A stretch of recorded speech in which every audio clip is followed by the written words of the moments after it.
I think so. It just goes back to what I said. This nation was founded on our founding fathers' biblical values and freedom of speech, and anybody can express their religious views and those type of things. So I think, to answer that, I think everybody should have that opportunity. I think religious displays are wonderful on people's lawns, on individual houses. I have Christmas lights on my house, but I don't think that in a public place, particularly a place paid for or sponsored by any form of our government, I don't think they are appropriate. And I know this is a point of contention. A lot of people don't agree with this, but I believe this is a Christian nation. As far as Christianity being forced, no, but it's built upon Christian principles. And so we've always had, to my knowledge, references to the birth of Christ, and I find that shouldn't offend anybody. My wife loves Christmas displays. I am Jewish and I don't care for them, okay? We, in our same house, we differ on that, whether we like them or not. But she agrees with me that Christmas displays in public places violate the Constitution. Absolutely, it's a Christian country. That's what we forget so much. This was founded on Christian principles. What was the boat that Columbus come in on? Santa Maria, Saint Mary, Jesus' mother. I mean, Christopher Columbus. We were a Christian nation from the very beginning, and people just forget that because we've got to be tolerant to everybody else's religion. Well, I think recently this thing has probably become a little bit more politicized than religion itself. So you see in some of the states there are some court cases going on these religious displays. It's more to do with politics than with religion itself. And I think as long as we could disassociate politics from religion. Most of them are seasonal and therefore entirely appropriate. So any law against such a display, I think, would be in violation of our freedom of religion. It's something that on public property there should not be selective religious display. So that probably means having no display. I think the thing about taking Christmas, I think those days are going to come to an end too. Having out there at Walmart, they couldn't say Merry Christmas until they had a big protest and start talking dollars and cents, and then they said, okay, you can say Merry Christmas now. We don't want to go to court over this. But again, that just, I think we use that word tolerance, and Christians were just tolerant for too long. The tension between church and state, and it's a tension that was very much present in 1782 when the commander-in-chief of the American military, George Washington, gave the largest gift to a college here in Chestertown that was being founded by an Episcopalian minister, William Smith. 230 years after the Declaration of Independence, it's clear that the American Revolution was in fact many revolutions, including a dramatic reinvention of the way that governments and churches intermingle.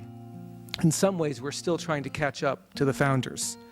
I think we all understand that separation of church and state is an important part of the history of our country. And I think that if there is not a specific law prohibiting it already, I think it's understood by most people that public places cannot promote or condone one specific religion, and that's why government, public properties shouldn't have them. Can you tell me where you can find separation of church and state statement? It ain't there. It's not in the Constitution. It's not in the Bill of Rights. It's not a law. It was Thomas Jefferson years ago had said, he made a comment, something to the effect, and he used the word separation of church and state. He was talking about the government can't pick one denomination over another, is what he was saying.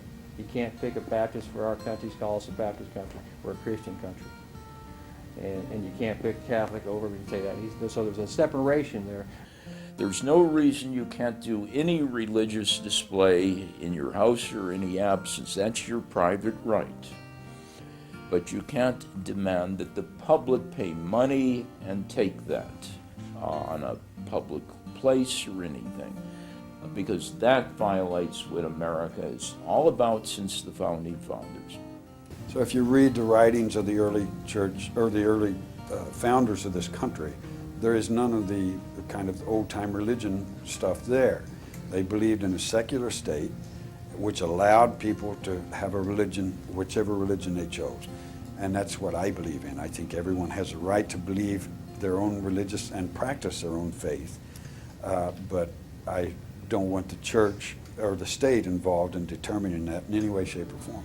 I think, for one, our founding fathers, this country was built on biblical values and those type of things. So I think when you say that, I think people think the nativity scene, those type of things, anything that has to do with the word Jesus Christ, I think that's one thing that people kind of rub people the wrong way.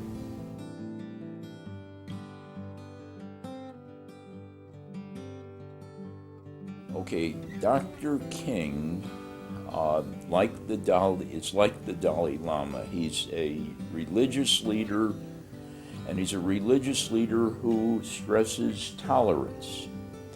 And when I heard Dr. King, as I heard the Dalai Lama, they're talking about how their religion is a religion of openness to all religions. And to me, that's just fine, and that's fine with the ACLU, it's fine with the Constitution, it's fine with the core of this country. I think Dr. King and the Dalai Lama are wonderful citizens of the world because they preach tolerance.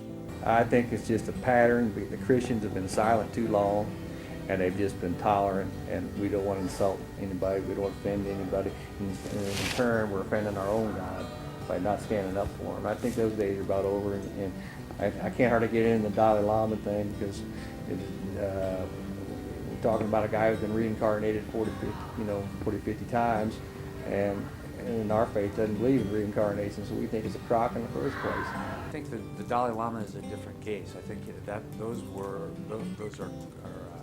cultural issues, and they're issues that the Dalai Lama won a Nobel Peace Prize, not for his religious views, but for his views on justice for all people.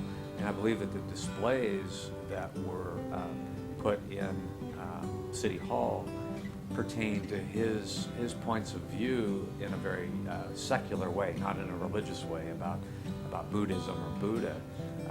I would like to think that our community would create a similar display for Billy Graham. If Billy Graham were to come to Bloomington, if he had ever come to Bloomington, to create a display for him would have been the same kind of thing because he's such a great man.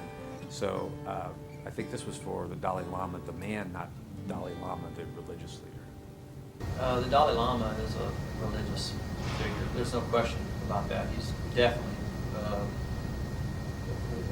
over a religious cult. And so if you're going to ban the Ten Commandments, you absolutely need to ban that. There's no comparison.